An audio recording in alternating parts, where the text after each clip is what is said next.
You are Locked On Dodgers Postcast, part of Locked On Los Angeles on the Locked On Podcast Network. Your team every day. Every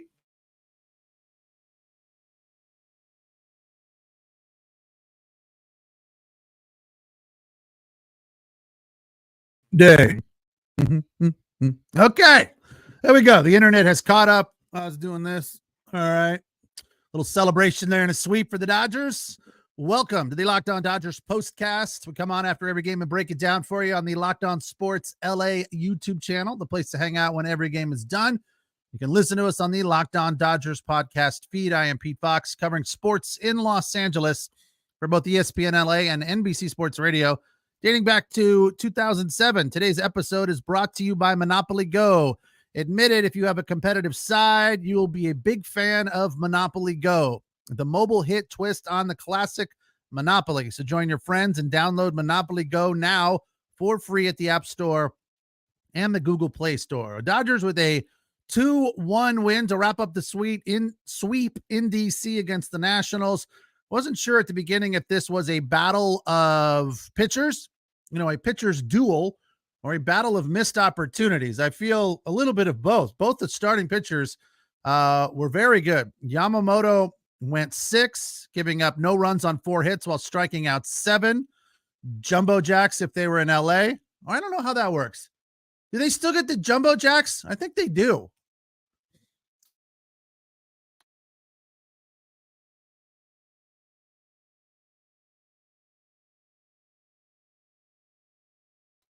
Freaking internet. Dodger fans still get Jumbo Jacks with 7 strikeouts on the road. I think so. I'm not 100% sure. Maybe it's just at home. Anyway, solid outing for Yamamoto. 97 pitches, gets the win. He's now 2-1, only 1 walk. That was really the best part. He had strikeouts to end the inning in the 1st, 4th, and 5th. And that's always a really good feeling when there are runners on base or just slamming the door on any potential threat with a strikeout. So good outing for Yamamoto. Vesia looked very good. Hudson, a little shaky, gave up the 1 run in the 8th inning, but Phillips came in, striking out the side, slamming the door for the save, his 7th. The Dodgers wrap up the sweep. They're now 16-11 and 7-3 on the road. A much better road record than a home record for the boys in blue. The Nats now 10-14, 4-8 at home. They say this a lot of times, and I don't really want to call what the Dodgers did on their first homestand, or their last homestand rather, struggling, but it wasn't a good homestand, right? They had lost, was it 7 of 10? I know it was 6 of 9, and I think they lost one more to make it 7 of 10.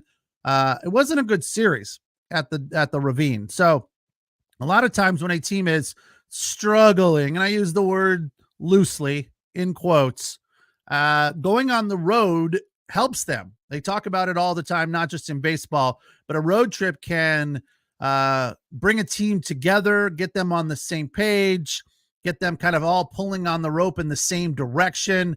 And it appears that so far, so good for the Dodgers on this roadie, that they are off to a good start, a sweep. 2-1 today. I didn't expect it to be, a big offensive output at the end of a or at the end of a series when they were on a getaway day heading to Toronto. Oh, by the way, I apologize about the start time. I saw 1 and I thought that it was doing the Eastern time thing, and it was going to be a 10 o'clock start.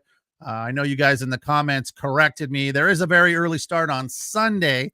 But today it was 1 o'clock here and 4 o'clock in DC. So for those of you who rolled out of bed at the crack of noon and were expecting to be already into the baseball game and you weren't, you're welcome.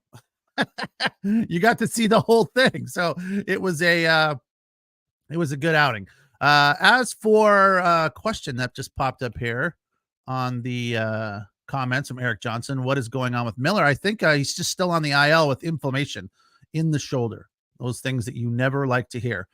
Yes, BC Phillips has been hot 0.87. Thank you for sharing the stat. Wow, that is closing the door. I heard a rumor on Instagram that they're potentially talking to Kenley Jansen to bring him back. I don't know how true that is. Could just be one of those rumors. I don't know that I would be opposed to that, but I don't think the Dodgers need Kenley Jansen. He's a stud and, a longtime Dodger and one of the Dodger greats over the last, handful or more. How long was he there? God, it seemed like forever. But anyway, but okay. I don't know that it's necessary. I mean, Phillips is doing the job. And really, for the most part, the bullpen is very volatile. We get that. That's part of what happens with relief pitchers. They are volatile, and they were not great. A lot of those losses in the homestand were due to the bullpen letting, people off the hook or leaving the barn door open and giving up runs late and shaky outings and lots of frustration from us. But they have clearly righted the ship. They are on fire through this series against the Nationals. So they haven't had too much of an issue with regard to taking care of business, doing their job, getting out of innings, limiting the damage. Everything that's happened for this bullpen so far has been very, very positive. Good day yesterday, good day in the opener on Tuesday. So the bullpen, high marks, A's across the board throughout this series, leading them to the sweep. Again, 2-1 the final. Diamond Dogs list coming up. We'll talk about who got it done. We know it was Teoscar Hernandez home run that got the scoring started, but to me, that wasn't the turning point of this game. That was a key factor, without a doubt. Ultimately, not the winning run, though. So Teoscar Hernandez hits his sixth, a 408-foot home run. Kike Hernandez, a good day. All in all, I would say there wasn't too much to complain about here. It was rather dull, slow, boring game, but in the end, a win is a win and a sweep is a sweep. So we'll break it down a little bit more with the Diamond Dogs, and we'll get to a little bit more of the offensive side of things as well after the break. I'm Pete Fox. This is the Locked On Dodgers postcast on the Locked On Sports LA YouTube channel, the place to hang out when every game is done.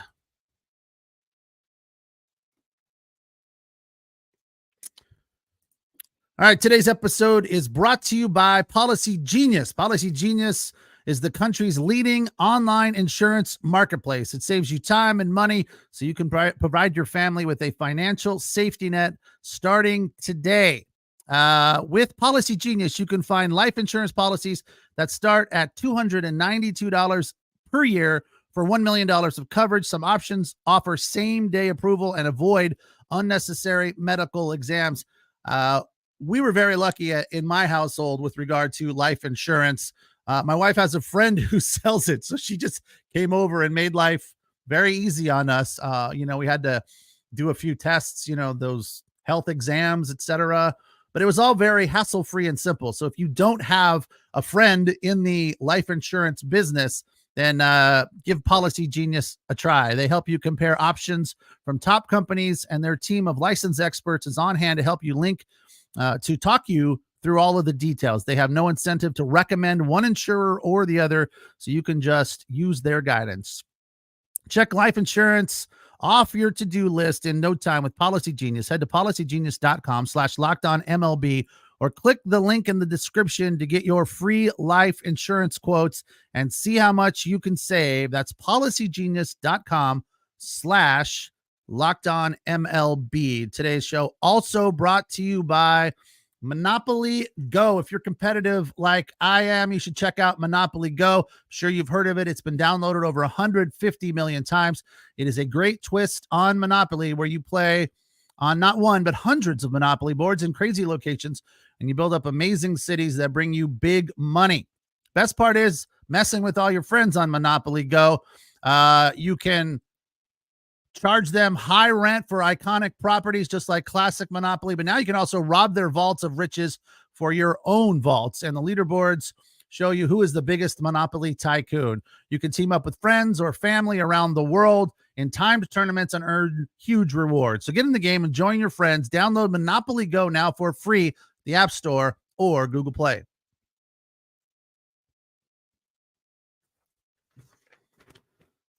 All right, Dodgers get a 2-1 win to wrap up a sweep of the Nationals in DC. This was a series that was fun on a lot of different levels. The big offensive output yesterday, 11-2, 20 hits, a gritty win on Tuesday rather, that I did not cover because I was doing basketball, but it was a nice win where they had to come from behind a little bit and rallied late in the game to get the victory there. So the cardiac aspect of that game also felt pretty good for the Dodgers to, start this road trip off on the right foot, coming off that 10-0 win on Saturday at Dodger Stadium against the Mets. They've won 4 in a row now, and everything's looking bright. I don't think the things that I was worried about just a few days ago seem to have been cured. There doesn't appear to be a lot of issues going on. Now, I will say that Shohei Ohtani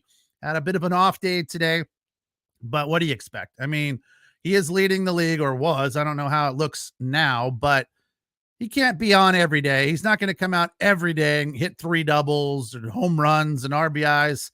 He did have 2 Ks today. I thought that was 2 walks for a second. So I was going to say, at least he got on base, but he did not get on base. Just an offer, an off day. I get it. I was not expecting him to play. Give the guy a day off and let Max Muncy DH or something. So he's now batting .358 with a .670 slugging percentage. Mookie Betts, another big day, 2 for 3. But Teoscar Hernandez got the scoring started with a big 408-foot home run in the second. And then we were scoreless all the way to the 8th inning. And we'll get to the 8th in just a little bit. But yeah, nice home run from Teoscar Hernandez. He's now batting .255 with the RBI and his 6th home run. He also struck out 2 times. And Kike had a big day, going 2 for 4 to try to get the average a little bit higher. It's now .231. As for the Diamond Dogs list, number 5, obviously Teoscar Hernandez got the scoring started. His 6th home run in the second. It came off of a 2-2 changeup. For number 4 on the Diamond Dogs list, Yamamoto, a win. He went 6 innings, allowed just 4 hits, struck out 7 on 97 pitches. And as I said, 6 scoreless, and ended the 1st, 4th, and 5th with Ks. It's always a good feeling to strike somebody out before walking back into the dugout. For number 3, Mookie Betts' double in the 3rd came off of a fastball. Unfortunately, he did not get around to score there. He did score later, which ultimately ended up being, to the best of my knowledge, if I'm remembering correctly, the game-winning run. So he gets credit there for getting on base and scoring the game-winning run. Number 2 on the list, Freddie Freeman. It felt like insurance, but it ultimately ended up being the game-winning run there. Had a double in the 8th, knocking in Mookie Betts. And it was an opposite field base hit for him, which always feels good to me. I love it when Freddie's going the other way. I know he's capable of pulling the ball, but I feel like it's a little bit challenging for him right now. He's still trying to get his rhythm, get out of this funk that he's in. Had a hit yesterday. He had 2 today, average over 300. Woohoo! Way to go, Fred. So he's starting to get out of it. He'll be fine. Don't worry. And number 1, let's put Evan Phillips in at number 1 with the save. 1 inning, striking out didn't he strike out the side? It says 2 Ks. I guess I was on my way here, walking from the house to the studio for the podcast. So it ended so quickly, I thought that it was another K. Turns out he did not strike out the side, but a solid save, no threat going on at all, really. And 2 strikeouts there. Evan Phillips at number 1. An honorable mention for Kike Hernandez, 2 for 3 on the day. But the 3rd one was almost a hit. It was right on the screws. Just a fantastic defensive play to rob him of a hit. Sorry, 2 for 4 on the day. But 2 solid base hits early in the game that kind of contributed to rallies, even though the Dodgers weren't scoring any runs early on there after that home run. But there was plenty of threats. So I guess that would be the only thing that we can complain about a little bit, was the runners in scoring position thing. Once again, reared its ugly head. I believe the Dodgers were 1 of 10 while the Nats were 1 of 9. So neither team really getting it done there with runners in scoring position. And I guess we're all used to that, which is unfortunate. But when you have the pitching that the Dodgers have and things are going well and the offense is bound to figure something out one way or the other, you can deal with that. I didn't love in the second and the third and the fourth when the Dodgers grounded into double plays to end rallies. That's just a real kick in the you-know-what. So unfortunate there, but it didn't hurt, didn't cause any problems. And in the end, the Dodgers squeak one out, 2-1 the final to get the win and improve to 16-11. How about that Gallo guy, Joey Gallo? Man, I feel sorry for him. I don't, who had more Ks, Chris Taylor or Joey Gallo? I mean, that guy is a walking strikeout. And they were talking about 3 Ks for Gallo, and 2 of the 3, he was just, trying to pinch a walk. And granted, those balls were right on the corner. I mean, they were borderline strikes. And Joey Gallo is like walking down to first base, like, yeah, it was a ball. Nope, strike 3, you're out. I mean, I just felt bad for him, like the way I feel bad for Chris Taylor, who was 0 for 4 today with 2 Ks. I don't know, man. I feel like Chris Taylor, I heard, what was it, a week and a half, 2 weeks ago, that in the offseason through the spring, he worked on a swing change.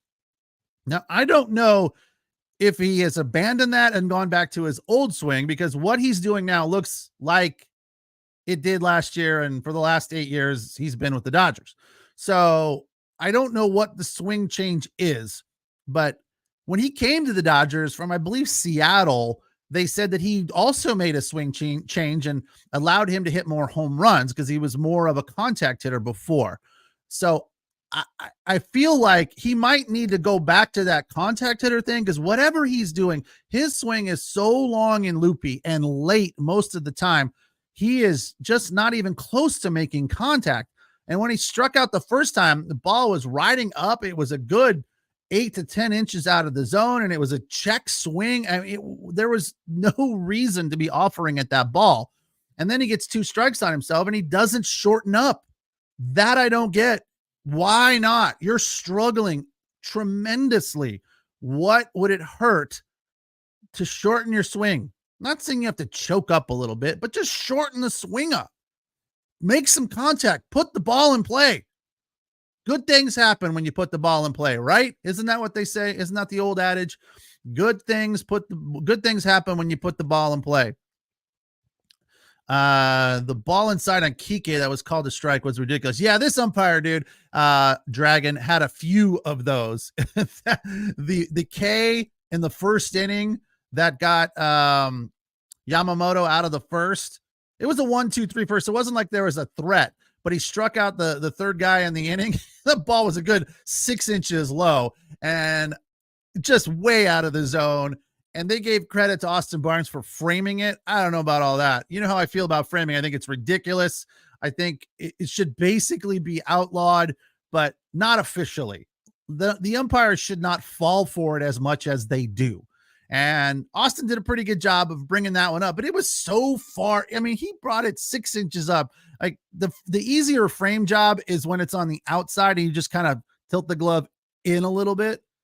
But when it's low or high and you're trying to bring it down or up, I don't know.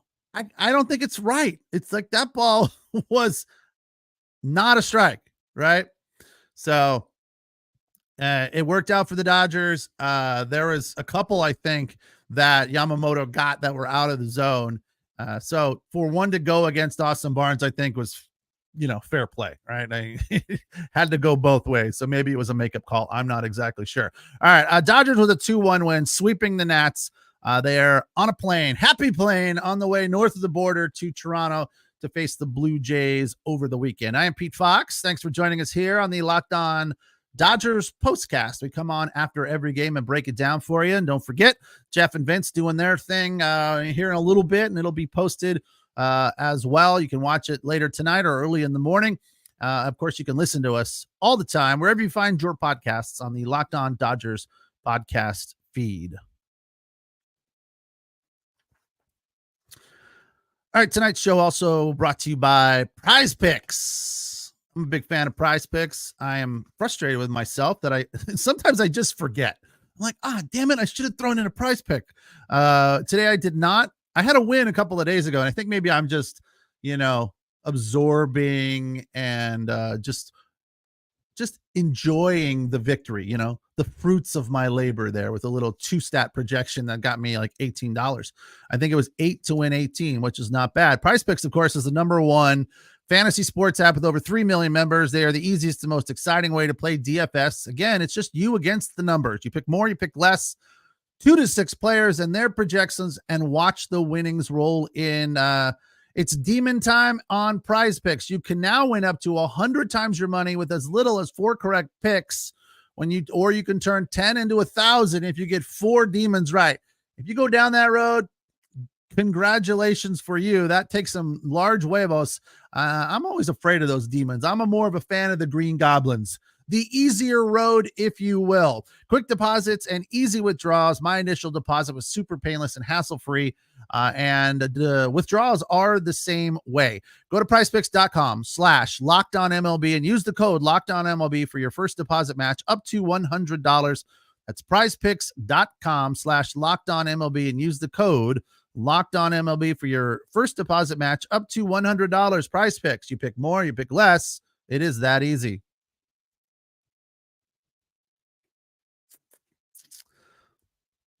All right, Dodgers with a 2-1 win over the Nats. They're now 16-11. They've won 4 in a row, and they are on to face the Toronto Blue Jays north of the border. One of the things that I liked in this game was, again, the bullpen. Felt very good about Vesia. He's had some nice outings lately, and we've been on Vesia. We've been saying, well, he might be the first one to go when some of these other guys get healthy. Gratterall, Walker Buehler is right around the corner, but obviously he's a starter. Dustin May, Tony Gonsolin, Emmett Sheehan, most of those guys are starters. And I heard Gratterall had a step back in his rehab, so he's not right around the corner for the Dodgers. So maybe Vesia feeling the heat and ramping up his game and taking care of business. So that's nice to see. It's funny. I've said that, Yamamoto is, to me, very good, but I don't know that I would have spent that kind of money on him. 12-year deal worth whatever, $300 million. I feel like he's a 5 or a 6-year deal worth about 20 to 25 million a year, because, his stuff is very good. And, a lot of people want to say, well, look, 2 things about Yamamoto. Other teams were very in on him as well. It wasn't just the Dodgers.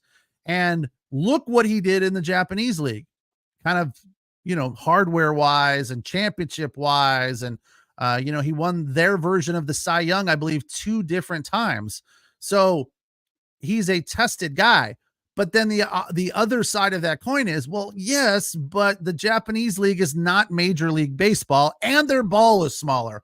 So I feel like that's always going to be an issue for me when it comes to Yamamoto. But I will say, he does hump up around 95, 96, which is pretty impressive. Vesia, on the other hand, looks like he's throwing at 104, and it's only like 92, 93. So, he's taking whatever he's got, he being Yamamoto, and making the most out of it. Vesia looks like he's throwing the ball really hard, and it's not quite as hard. And when it comes to the put away pitch for Yamamoto, it's not even the fastball. His fastball batting average against is, high 200s, whereas the off speed, the curveball, the slider, those are his hammers. That's what he gets people out with. And that, to me, is his most effective pitch. And I know I'm not, breaking news here, but the fact that he can throw it in the mid to high 90s and then come at you with a wicked curveball or a wicked fastball proves to me that he definitely knows how to pitch, and he showed that today. So it's not all about velocity. That's a big part of the game today, without a doubt. I mean, think about Eric Karros and Michael on the broadcast today spent a good 5 to 10 minutes talking about the mistakes that the Washington Nationals made, and to a certain extent kind of handed this game to the Dodgers. Let's be honest. They made it a little bit easy on the Dodgers in two different situations. The home run to Teoscar Hernandez was a changeup high in the zone that came in at about 84 miles an hour. When the guy's throwing mid 90s and then he throws a changeup up there, Gore had a really good game. Mackenzie Gore, the former Padre, 6 innings, gave up 1 run on 7 hits, had 4 Ks and 2 walks. So all in all, a very decent stat line, and only made a couple of mistakes. One of them was that changeup that he threw to Teoscar Hernandez that he hammered out of the yard. And then the very next batter, Kike, I think, or maybe it was Pajes, he threw another changeup, and that was a base hit. So for whatever reason, at crucial points of the count, he kept throwing changeups, which makes life a whole lot easier on Major League Baseball hitters. So I feel like that was a mistake for whoever called that pitch. And then the other pitching to Freddie Freeman in the 8th inning with what ultimately became the game-winning run when he had a first base open. Yes, not really the smartest decision to make. Yeah, I know Teoscar Hernandez was right behind him, who did hit a home run, but Teoscar Hernandez also struck out today twice. Freddie Freeman did not. Freddie Freeman had a much better day at the plate when it came to making contact, putting balls in play, etc. He went 2 for 3. Teoscar had the home run, but was 1 for 4 with 2 Ks. So it probably makes more baseball sense, just logically, to walk Freddie Freeman and pitch to Teoscar Hernandez. That's not what they did. Freddie Freeman got the base hit and the game-winning run. So strategical errors made by the Washington Nationals there. And you could, again, potentially give some credit to Dave Roberts. All right. I haven't seen a fire Dave Roberts yet today. Don't think he made any mistakes. The doc file pretty clean today. All in all, Dave Roberts did a very nice job today, making rather simple, obvious, logical baseball moves. Nothing crazy, nothing foolish. So 2 thumbs up, A+ for Dave Roberts today. And finally, for our Ohtani ticker, not the best day for him. 2 strikeouts, grounded into a double play, lined out to third. So he had an off day, and it's bound to happen. So I'm assuming that he'll come back tomorrow with a vengeance, fired up and ready to go. Yeah, I know, BC. I learned that today. I was like, this Mackenzie Gore guy, where did he come from? I thought he was a Padre, and he was, but they got him in the Soto deal. And I feel like that was a ballsy move by the Padres to send Mackenzie Gore. When I was working down in San Diego during that period of time where Mackenzie Gore was in the minors, and he was like their number 1 prospect, you couldn't hear his name enough, and he wasn't even on the major league team. Everyone, Mackenzie Gore, wait till Mackenzie Gore gets here. Mackenzie Gore. Then they get him and trade him for Soto. And then a year later, they trade Soto to the Yankees to build their team up, and it seems to be working for them. So congratulations. Good for them. Takes Craig, here we go. Craig's like, fire Dave Roberts. Got to get one every day. So Craig takes the mantle for the fire Dave Roberts comment today. So yeah, Mackenzie Gore was pretty decent today, but they made a few mistakes. So all in all, a solid game, a solid series, back on the right foot, everyone feeling good, feeling positive, heading north of the border to face the Toronto Blue Jays, the Toronto. All right. Be very careful when you say that name to somebody from that city. There is only one T in Toronto that you pronounce. Toronto. It's not Toronto. It's Toronto. All right. Here's what's up with the Jays. They're 13-12, 6-3 at home. They will send Chris Bassett to the hill tomorrow. I believe that's another former Padre. And he'll take on Gavin Stone, coming off a really solid outing last time out for him. So thank you for joining me here today on the Locked On Dodgers postcast. Don't forget, Jeff and Vince doing the Locked On Dodgers podcast here in a little bit, and it'll be posted very soon as well. Thanks for checking us out on the Locked On Sports LA YouTube channel, and thanks for listening on the Locked On Dodgers podcast feed. I'll be back with you tomorrow for game 1. What's tomorrow? Tomorrow's Friday. Actually, no, I will not be here for the Dodgers tomorrow, as it's game 3 of the Clippers and Mavs. So I'll be doing Locked On Clippers on the Locked On Sports LA YouTube channel for the postcast. So thanks a lot. Talk to you on Saturday. Have a good night.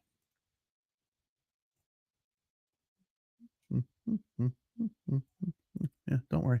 I'm going to play the little thing here in just a second. Don't worry. It's coming. Yeah, there we go.